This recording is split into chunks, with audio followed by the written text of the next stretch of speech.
हाय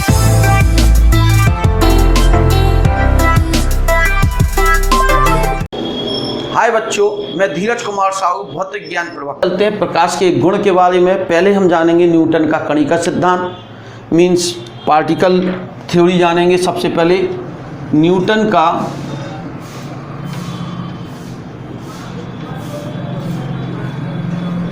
कणिका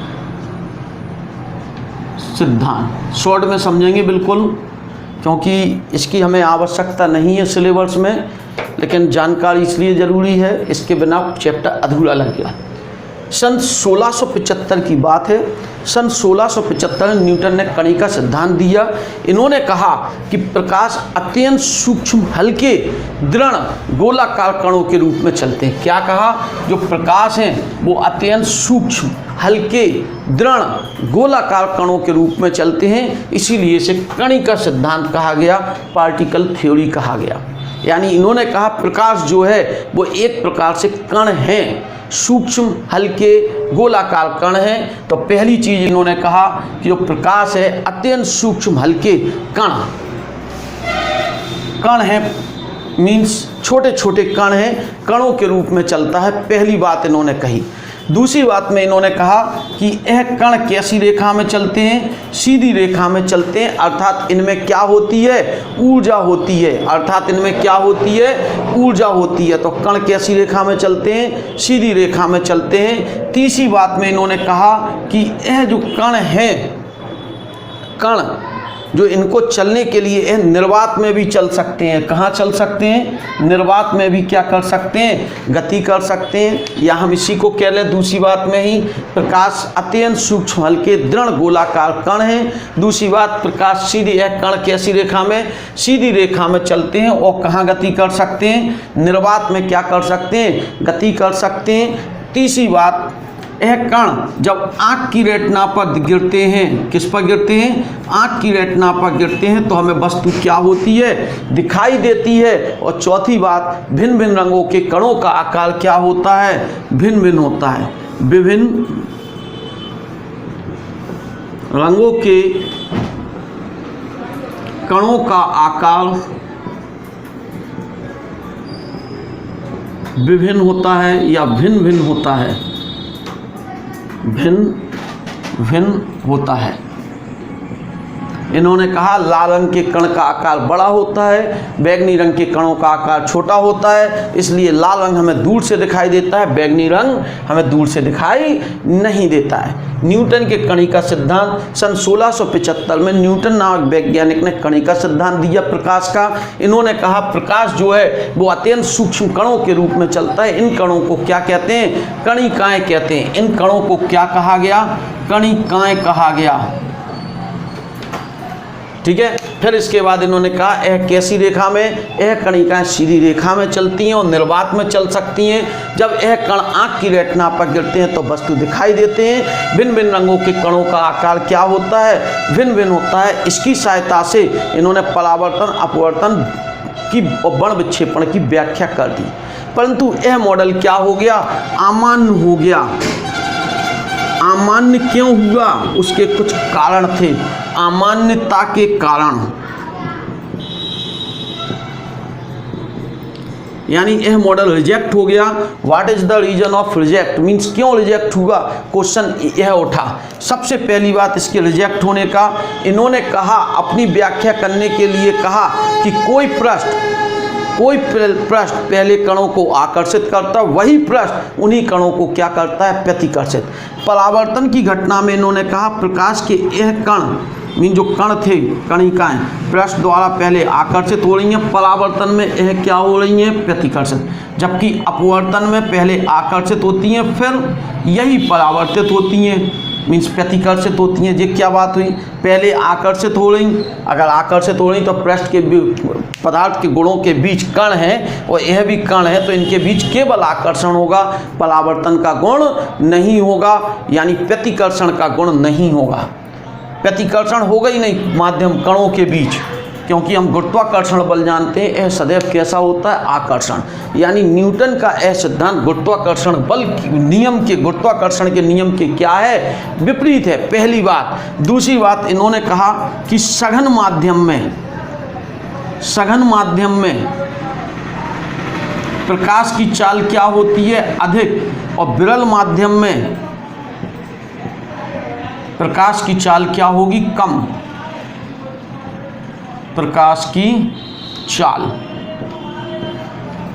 सघन माध्यम में इन्होंने कहा प्रकाश की चाल अधिक, और विरल माध्यम में, जो कि प्रायोगिक दृष्टि से क्या थी, गलत थी, इसलिए यह अमान्य हो गया। तीसरी बात, अगर किसी प्रकाश स्रोत से कण निकल रहे हैं तो इस प्रकाश स्रोत का द्रव्यमान क्या हो जाना चाहिए, घट जाना चाहिए, यानी कुछ समय बाद प्रकाश स्रोत गायब हो जाना चाहिए, जबकि ऐसा भी नहीं होता है। चौथी बात, अगर किसी अलग अलग ताप वाले प्रकाश स्रोत हैं, इसका टेम्परेचर अधिक है, इसका टेम्परेचर T क्या है, कम, तो इनसे प्रकाश के जो कण निकलेंगे वो तीव्र वेग से होना चाहिए, इससे निकलने वाले प्रकाश के कण का वेग क्या होना चाहिए, कम होना चाहिए, इसका वेग अधिक होना चाहिए इनके अनुसार, और यहाँ इसका वेग क्या होना चाहिए, कम, जबकि ऐसा नहीं होता है। किसी माध्यम में प्रकाश के सभी कण एक ही चाल से चलते हैं, एक ही माध्यम में। तो इस प्रकार से इस मॉडल को, इसके अलावा यह कुछ व्याख्या नहीं कर पाए, व्यतिकरण, विवर्तन, ध्रुवण और प्रकाश विद्युत प्रभाव की व्याख्या नहीं कर पाए, इसलिए इस मॉडल को क्या कर दिया गया, अमान्य कर दिया गया। हल्का सा एक बार रिपीट कर देते हैं। क्या कहा, सबसे पहले न्यूटन का कणिका सिद्धांत सन 1675 में न्यूटन नामक वैज्ञानिक ने बताया प्रकाश अत्यंत सूक्ष्म हल्के कणों के रूप में चलता है। इन कणों को क्या कहते हैं, कणिकाएं कहते हैं। यह कणिकाएं निर्वात में, यह कणिकाएं कहाँ, निर्वात में कैसी रेखा में चलती हैं, सीधी रेखा में चलती हैं। जब यह कणिकाएं आँख की रेटिना पर गिरती हैं तो वस्तु दिखाई देने लगती है। विभिन्न रंगों के कणों का आकार क्या होता है, भिन्न भिन्न होता है। फिर भी यह मॉडल अमान्य हुआ। अमान्यता के कुछ कारण, एक ही पृष्ठ द्वारा प्रकाश के कणों पर पहले आकर्षण बताया गया, फिर क्या बताया गया, प्रतिकर्षण, जो कि संभव नहीं है। सघन माध्यम में इनने कहा प्रकाश की चाल अधिक, विरल में प्रकाश की चाल कम होती। प्रायोगिक दृष्टि से यह क्या है, गलत है। तीसरी, अगर यह किसी प्रकाश स्रोत से कण निकल रहे हैं तो उस प्रकाश स्रोत का द्रव्यमान क्या होना चाहिए, कम होना चाहिए, ऐसा भी नहीं होता है। और विभिन्न ताप वाले कणों से निकलने वाली प्रकाश की चाल क्या होनी चाहिए, भिन्न भिन्न होनी चाहिए, क्योंकि द्रव्यमान है, गति ऊर्जा दे रहे हैं तो वेग अलग अलग आएंगे निश्चित ही। तो इस प्रकार से, और पांचवी बात अगर हम बात कर लें तो यह व्यतिकरण, विवर्तन, ध्रुवण इत्यादि की व्याख्या नहीं कर पाए, इसलिए इस मॉडल को क्या कर दिया गया, अमान्य कर दिया गया, गलत कह दिया गया। तो फिर सही क्या है। अब चलते हैं अपन न्यूटन के कणिका सिद्धांत के बाद हाइगेन्स का द्वितीयक तरंगिकाओं का सिद्धांत। हाइगेन्स का तरंग सिद्धांत means Huygens wave theory। हाइगेन्स का तरंग सिद्धांत न्यूटन के कणिका सिद्धांत को अमान्यता होने के बाद हाइगेन्स ने सन 1678 में, यह 1675 था, 1678 में एक नया सिद्धांत दिया जिसे हाइगेन्स का तरंग सिद्धांत कहा गया। इसमें कहा गया प्रकाश कण नहीं बल्कि प्रकाश क्या है, तरंग है। पहले पॉइंट में कहा गया प्रकाश क्या है, तरंग है। तरंग मीन्स वेव, प्रकाश किस रूप में चल रही है, तरंग के रूप में चल रहा है। दूसरी बात इसमें कहा प्रकाश निर्वात में चल सकता है, लेकिन इन्होंने कहा प्रकाश को चलने के लिए क्या चाहिए, माध्यम चाहिए। क्या चाहिए, माध्यम मीन्स मीडियम, नेसेसरी है, आवश्यकता है। इन्होंने एक सर्वव्यापी माध्यम माना, सर्वव्यापी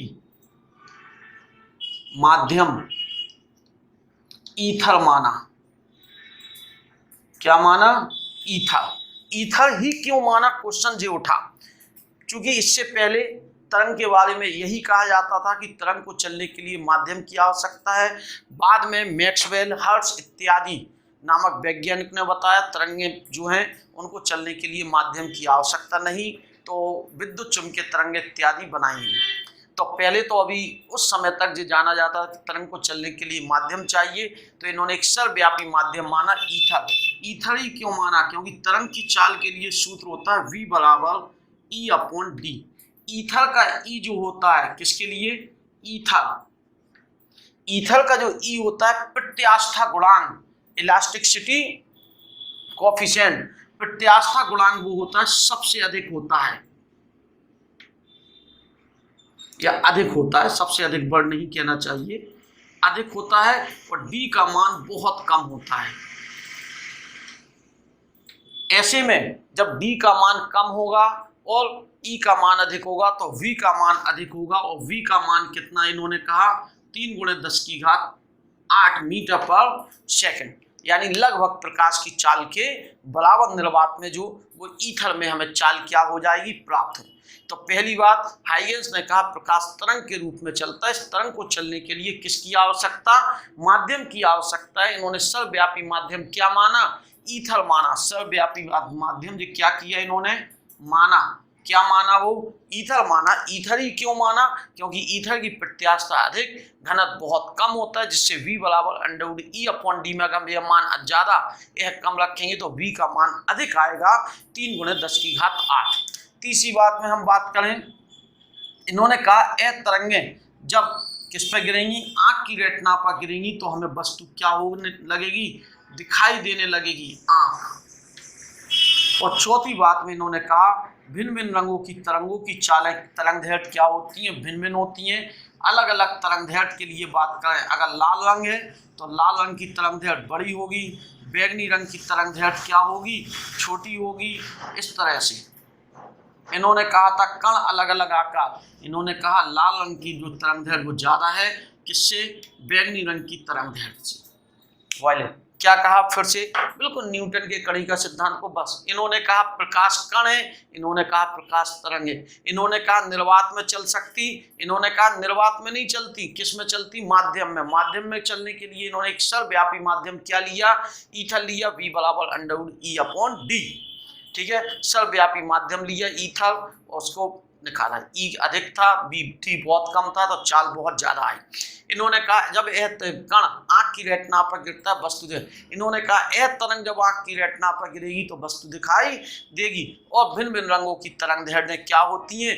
भिन्न भिन्न होती हैं। इसे हम हाइगेंस का तरंग सिद्धांत कहते हैं, जिसके अनुसार यह कहा गया कि प्रकाश क्या है? तरंग है। जब हाइगेंस का तरंग सिद्धांत दे दिया गया तो अगली बात आती है हाइगेंस के द्वितीयक तरंगिकाओं का सिद्धांत। नेक्स्ट टॉपिक्स में हम हाइगेंस के द्वितीयक तरंगिकाओं का सिद्धांत जानेंगे। ठीक है, इसके नोट्स नीचे डाउनलोड करें, तैयार करें, पीछे का भी रिपीट करते रहें और आगे बढ़ते रहें। Okay, thank you.